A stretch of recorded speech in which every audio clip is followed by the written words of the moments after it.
Let's see. So here are CBC retards telling Canadians what they want, even though Canadians clearly do not want it. Let's see. They're saying that Andrew Coyne says Canada can afford to be a generous country and should welcome more immigrants and refugees. Has he talked to a single other Canadian?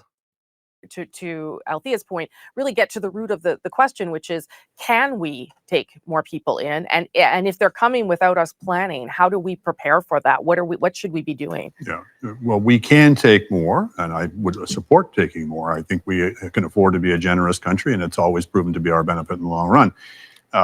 Speak for yourself. Maybe you can afford it. Rest of Canada, not so much. But yes, the federal government has responsibility for the borders. I would like to see a high level of immigration, a high level of intake of refugees, but therefore we got to set aside the funding to resource it. Nobody wants this. This is an incredibly unpopular opinion in Canada, right? Nobody actually wants that. Polling shows it, right? Canadians are saying there's too much already. We don't want anybody else. My personal feeling is no, no, no, no, no. No to the end of time, an infinite number of no's, an infinite number of no's until the heat death of the universe, and then add eternity onto that. We can't take anymore. We can't afford it. He thinks we can. Why? Well, he probably doesn't think that we can. He just knows that that's the right thing to say. You know, that's not going to get him in any trouble at the next dinner party. It truly is shocking how detached from reality these people are. This is CBC, right? And you've got these same three talking heads who all just agree on everything every single time. And it's never anything that's popular with the Canadian public. Yet they just get to keep on doing it because ratings don't matter. Nobody watches. I think it's 1% of the Canadian public watches the nightly news, the national on CBC. Doesn't matter because they get $1.4 billion from Trudeau every year. Doesn't matter. So they can just keep doing this, saying things that nobody likes, nobody wants, and pretending that this is all cool. This is actually a popular view. It's not. Nobody fucking wants it. Nobody agrees with you. Why does this network even exist anymore? It's just a pure propaganda arm of the Trudeau government at this point.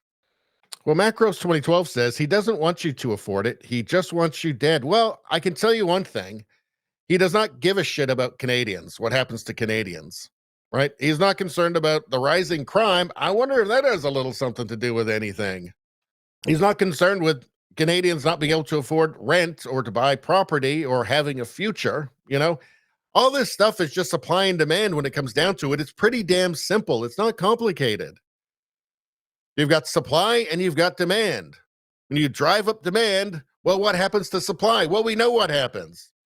Yet these people can just get on there week after week and keep spouting this nonsense. These three out of touch, in their bubble retards every week spouting nonsense. And it's the same every damn time, and they will never learn, and there's no impetus for them to learn. Right? Doesn't matter. Trudeau's going to keep throwing money at the CBC. He'll keep it going forever.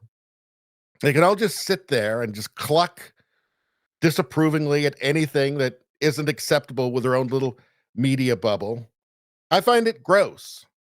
Do they represent the views of Canadians? No, they do not. Hell no. No, that's not what Trudeau's throwing all that money at them for.